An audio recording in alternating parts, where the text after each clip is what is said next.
Welcome to the Special Education Needs in the Regular Classroom webcast series, presented by the Elementary Teachers Federation of Ontario.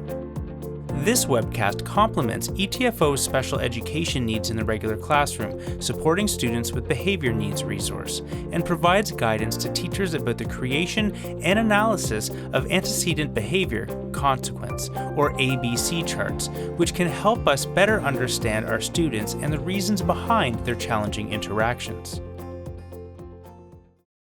Before we begin, please note the following. Challenging or violent behavior does not mean a child has a disability, requires special education, or qualifies for a behavior exceptionality as defined by the Ontario Ministry of Education. Even with the best preventative efforts, unmet student needs can result in classroom violence.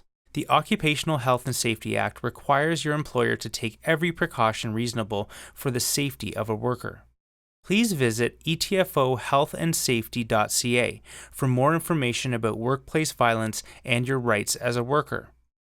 Antecedent behavior consequence charts are a strategy of applied behavior analysis therapy. They are known as the ABCs of ABA. The Ontario Ministry of Education's Policy Program Memorandum 140 defines ABA as methods based on scientific principles of learning and behavior to build useful repertoires of behavior and reduce problematic ones. In this approach, the behaviors to be changed are clearly defined and recorded. The antecedents of the undesirable behaviors are analyzed, as are the reinforcers that might be maintaining the undesirable behaviors or that might be used to help develop adaptive behaviors. The ABC acronym helps educators understand which factors to track that may be contributing to a frequent yet undesired or unsafe behavior. An ABC chart, like this simple example, should be completed within a reasonable amount of time after a challenging student interaction so that details can be recalled easily. In the next 3 slides, we'll use graphic organizers to deepen our understanding of how to record antecedents, behaviors, and consequences. The most essential component of antecedent management is the documentation of details.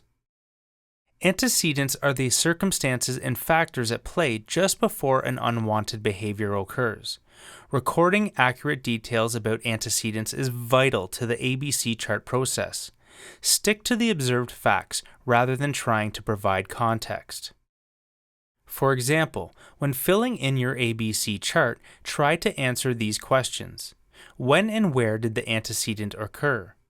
What was happening in the environment? Who was present? As humans, we regularly infer a great deal of information about what is being communicated both through speech and body language. When recording these details, it's important to not impose your own inferences about what may have contributed to the behavior. The addition of inferences makes it harder to analyze antecedents. Here are some examples of entries that are factual and don't include inferences. Student was returning to the classroom after recess. Student was transitioning from math to writing. Student could not find their pencil. An adult entered the student's personal space. Non-examples would include an inference of how a student was feeling, such as, student was feeling agitated after recess. It was time to start writing and the student doesn't like writing. The student has a messy desk and has difficulty finding materials. The student doesn't like authority figures. The next step in an ABC chart is the documentation of clear and observable facts about the student's behavior. Behaviors are functional responses to surrounding stimuli. As with the antecedent, when recording the behavior, resist the urge to add an explanation. Think about these 2 questions to help you document behaviors with clear and observable facts. What were the observable actions? How long did the actions last? For example, this statement provides clear, observable facts. Student entered the special education resource room, grabbed a can of scissors, and then threw them until the can was empty. In comparison, a statement such as, "The student entered the classroom upset and purposely wanted to scare other students by throwing scissors," imposes a motivation which immediately limits inquiry into what is causing the student's behavior. A consequence is a reaction to an action. Every action has a consequence. Consequences can also influence the duration, frequency, or intensity of a behavior. Some consequences increase the likelihood of the action taking place again, like making a baby laugh playing peekaboo, while others decrease the likelihood, like not touching a hot pan again after you've burned your finger. In general, when completing an ABC chart, you are focusing on the immediate consequences of an action. Though it might be difficult, try to take note of the following details in the moment so you can record them later. What was the observable reactions of others? How did this affect the behavior? What was the impact of the behavior on the student themselves? An example of a consequence might be, students stopped and stared. Another student started laughing. Students were asked to wait in the hall. Consequences are not what happened once the student returned to a calm brain state, such as, the student was sent to the office and given a lollipop. They also aren't suggestions for discipline or interpretations of the impact of the behaviors, as illustrated in the other non-examples. Let's look at an example of a completed ABC chart. Notice that the descriptions are brief and to the point. They don't elaborate or infer, but record clear, observable facts. This makes it easier for the educator and others who may analyze the chart to focus on the details rather than on what the person who completed the form thinks about the behavior and what may be causing it. The purpose of the ABC chart is to record details that allow us to see patterns so we can take steps to alter or prevent the antecedents that provoke unwanted behavior. Some reflection questions that might help your analysis include: what patterns are apparent in the antecedents? What are some common environmental factors? What patterns do you notice in the consequences? Generally, the analysis of an ABC chart requires about 10 entries, but teachers should use their professional judgment to decide how many entries they need to determine a pattern of behavior. It's important that ABC charts don't become an endless process of collecting data. It can also be helpful to discuss your observations, analysis, and intervention planning with a colleague. After analyzing the ABC charts, consider what universal design for learning strategies, accommodations, and alternative expectations might support the student who is exhibiting unwanted behaviors. Universal design for learning is a familiar concept for educators. We know how important UDL is to ensure all learners are provided with the supports they need to succeed.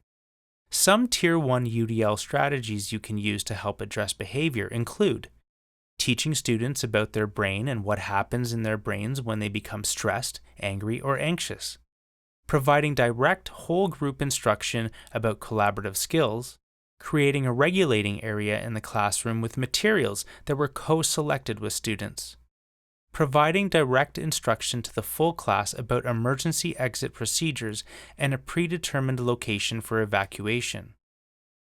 When working with a student with behavior needs, use the data from the ABC chart to determine a baseline for the student's current skill level. Some students might require support through accommodations. This slide includes a few examples. Additional suggestions for accommodations can be found in ETFO's Supporting Students with Behavior Needs resource. The resource also contains useful information about approaches and tools you can use if more information is needed to gain a better understanding of a student's skills and for ongoing progress monitoring. When necessary, ABC charts are helpful in the creation of student safety plans. Student safety plans are developed for students whose behavior is known to pose an ongoing risk to themselves, other students, workers, or other people in general. A plan can be created for a student who is or is not receiving special education programs and services. The information from ABC charts supports the writing of the recommended components of a student safety plan. These include a description of the observable risk of injury behavior concerns, antecedents, prevention and intervention strategies to support worker and student safety, and communication procedures for all workers, including teaching and non-teaching, whether permanent or occasional. Safety plan templates and content may be determined by an individual district school board. Be sure to consult your administration and district school board policy for any specific requirements. Also, check out ETFO's video on safety plans, available on our ETFO Educators YouTube channel, as well as the wealth of information on etfohealthandsafety.ca. For more information about ABC charts, safety plans, accommodations, and more, please refer to the ETFO Special Education Needs in the Regular Classroom, Supporting Students with Behavior Needs resource, available in print through Shop ETFO or for free digital download at members.etfo.ca. We hope you've enjoyed this webcast. Visit etfo.ca and members.etfo.ca to explore more great resources. Thank you for watching.